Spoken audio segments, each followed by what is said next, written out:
आपको बिजनेस में कुछ बड़ा करने के लिए बहुत सारी चीज़ें नहीं चाहिए होती हैं, सिर्फ एक यूनिक स्ट्रैटेजी क्रैक करनी होती है। अगर वो एक स्ट्रैटेजी आप क्रैक कर सकते हो तो फिर ओवरनाइट सब कुछ चेंज हो जाता है।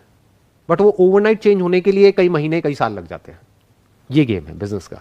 अब आपके पास में दो ऑप्शन है। एक ये है कि वो स्ट्रैटेजी जो ऑलरेडी आपके फैमिली बिजनेस में वो लोग क्रैक कर चुके हैं, मे बी 10 साल पहले, 20 साल पहले, 30 साल पहले, उसी को आप फॉलो करते चले जाओ। बट दैट मे और may not be relevant in today's world. Plus future पता नहीं उसका कैसा होगा, स्कोप और ग्रोथ।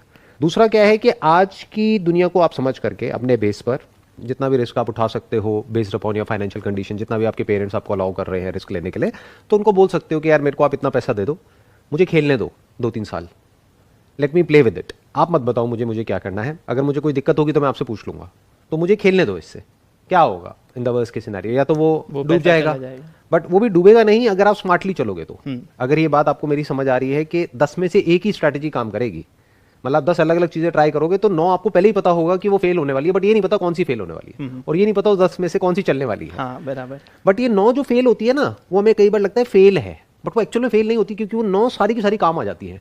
एक ऐसा पॉइंट आ जाता है, वो जो भी आपने किया होता है ना, उसमें कुछ ना कुछ सीखा होता है। तो वो जो 10वां होता है ना, वो 9 फेलियर्स के बिना हो ही नहीं सकता। मतलब कि अगर आपने वो 9 चीजें नहीं करी होती तो 9 चीजों को मिला करके 10वीं चीज नहीं बन सकती थी। हाँ, वो 9 चीज़ अगर कंप्लीट नहीं होती तो वो 10वीं चीज़ के अंदर अप्लाई नहीं हो पाती, और उस चीज़ का बेनिफिट अपन उस चीज़ के अंदर नहीं ले पाते। मतलब वो आप कर ही नहीं पाते इसको, एज सिंपल एज दैट। क्योंकि 9 से कुछ ना कुछ आपने सीखा ना, फिर वो जो सीखा, वो कुछ भी हम लाइफ में सीखते हैं ना, स्पेशली बिजनेस में, वो काम आता है। पता नहीं होता कैसे काम आ जाता है, कहाँ काम आ जाता है, बट काम आता है। आपने कोई ऑनलाइन बिजनेस ट्राई किया, वहाँ से कुछ सीखा, फिर कुछ और किया, वहाँ से सीखा, फिर ऑफलाइन किया, वहाँ से सीखा, फिर शेयर्स का किया, वहाँ से सीखा। तो हर जगह से कुछ ना कुछ सीखा ना। बस क्या है कि कैरिड अवे नहीं होना है। आपको पहले ही माइंड में एक बजट बनाना है कि मेरा 2 लाख का या 5 लाख का बजट है जो पीछे से मुझे मिला है, इसको मुझे 10 अलग अलग कामों में डिवाइड करना है। ये नहीं कि एक्साइटेड हो गए कि अब ये 5 लाख का 5 लाख मैंने एक ही बिजनेस आइडिया में डाल दिया, इस पे मुझे पूरा भरोसा है, पूरा विश्वास है, अब वो 5 लाख डूबा तो आप कहीं के नहीं रहे। जैसे बिजनेस का जो माइंडसेट है और जॉब का है, उसमें यही सबसे बड़ा डिफरेंस होता है। जॉब में क्या होता है कि बेसिकली आपको पहले एक लाइन पकड़नी होती है, उसी में और डिग्रीज और डिप्लोमाज लेने होते हैं, फिर अपने रिज्यूम को बढ़िया करना होता है, फिर जा करके पिच करना होता है। बिजनेस में ऐसा नहीं होता है। बिजनेस में क्या चाहिए होता है, you need to have diverse experiences of different things, जो एंड में सब काम आते हैं। कोई एक ऐसा काम करने के लिए जहां पे वो सारे डॉट्स जा करके कनेक्ट हो जाते हैं। It's called connecting the dots. वो सब जुड़ जाता है और फाइनली कुछ ऐसा निकल करके आता है विच इज बियॉन्ड इमेजिनेशन, जो किसी ने सोचा भी नहीं होता है। वहां तक पहुंचने के लिए पहले आपको वो 8-10 चीजें तो ट्राई करनी ही पड़ती है। हाँ, एक्सेप्शंस आर ऑलवेज देयर। कभी कभी ऐसा भी होता है कि 10 चीजें आपको ट्राई करने की जरूरत ही नहीं पड़ती, आप एक ही करते हो, वही चल जाती है, ये दूसरी चल जाती है, तीसरी चल जाती है, 5वीं चल जाती है। बट माइंड में ये क्लियर होना चाहिए कि मुझे 10 चीजें ट्राई करनी है। तो फिर आपने जो भी 5 लाख का बजट है उसको 10 चीजों में डिवाइड कर दिया। आपने कहा कि अब अगर मैं स्टॉक मार्केट में जा रहा हूं तो मैं 50,000 से ऊपर नहीं गंवाऊंगा, इससे ऊपर मैं लॉस नहीं उठाऊंगा।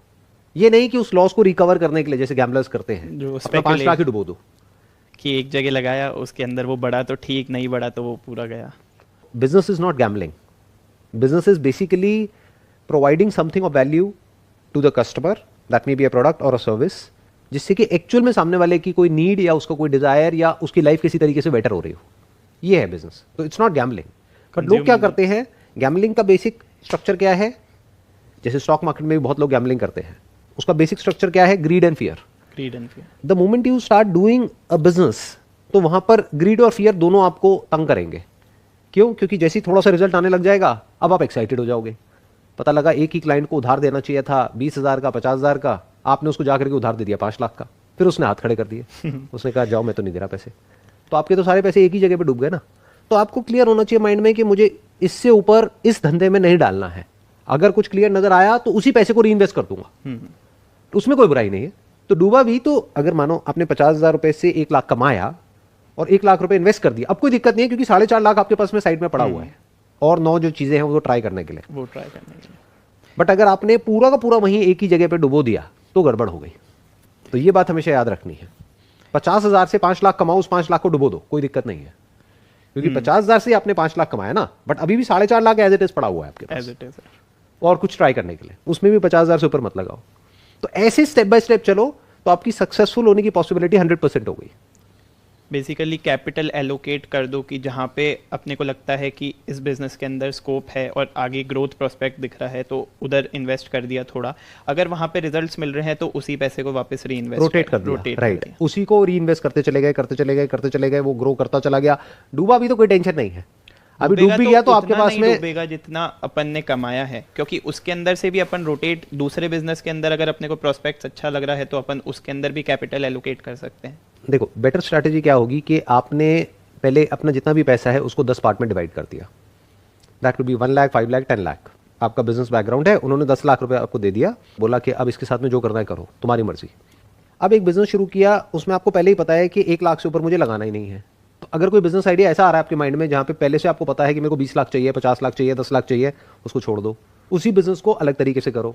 क्योंकि बिजनेस उन लोगों के लिए नहीं है जिनका दिमाग बंद है। ज़्यादातर लोगों का क्या होता है, वो अपना बहुत ही रिजिड हो जाते हैं बिजनेस को लेकर के। वो ये सोचते हैं कि ये जो बिजनेस है ये इसी तरीके से हो सकता है और कोई तरीका ही नहीं है। अरे नहीं, बिजनेस को करने के लाखों तरीके होते हैं और लाखों बिजनेसेस हैं।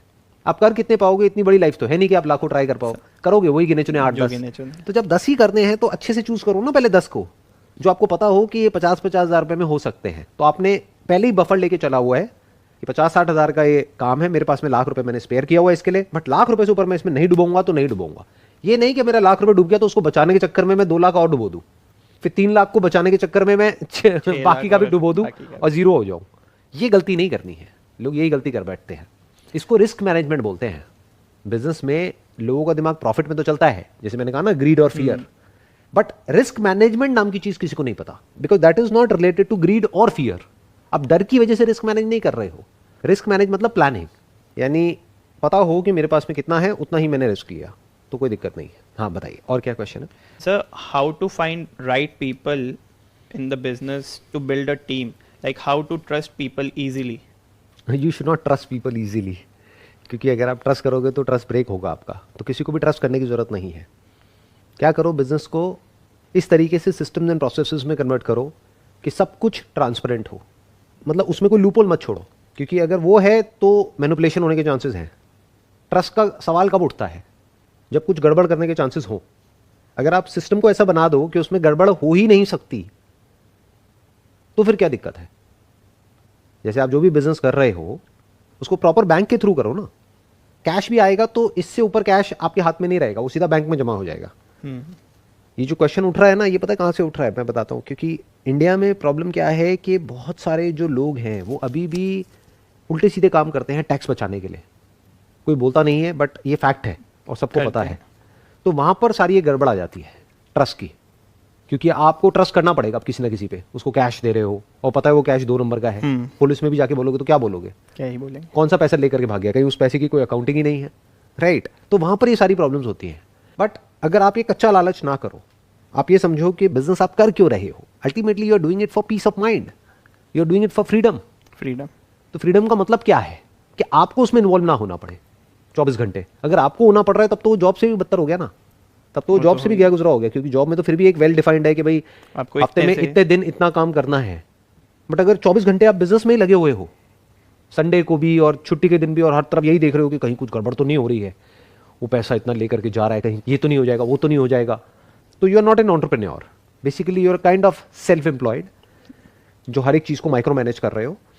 तो मैं क्या कहूँगा, पहले तो हर एक चीज़ को इस तरीके से सिस्टम्स एंड प्रोसेसेस में कन्वर्ट कर दो और बैंकिंग सिस्टम के थ्रू चलो, जहाँ पर कोई ह्यूमन इंटरवेंशन होने के चांसेस ही ऑलमोस्ट 0% हो जाए, कि कोई अगर चाहे भी तो घपला ना कर सके आपके बिजनेस में। बिजनेस को इस तरीके से ऑनलाइन आप चीज़ों को सेट कर सकते हैं, कनेक्ट कर सकते हैं। उसमें क्या होगा, आपको टैक्सेस देने पड़ेंगे गवर्नमेंट को, तो दे दो, उसमें क्या बुराई है?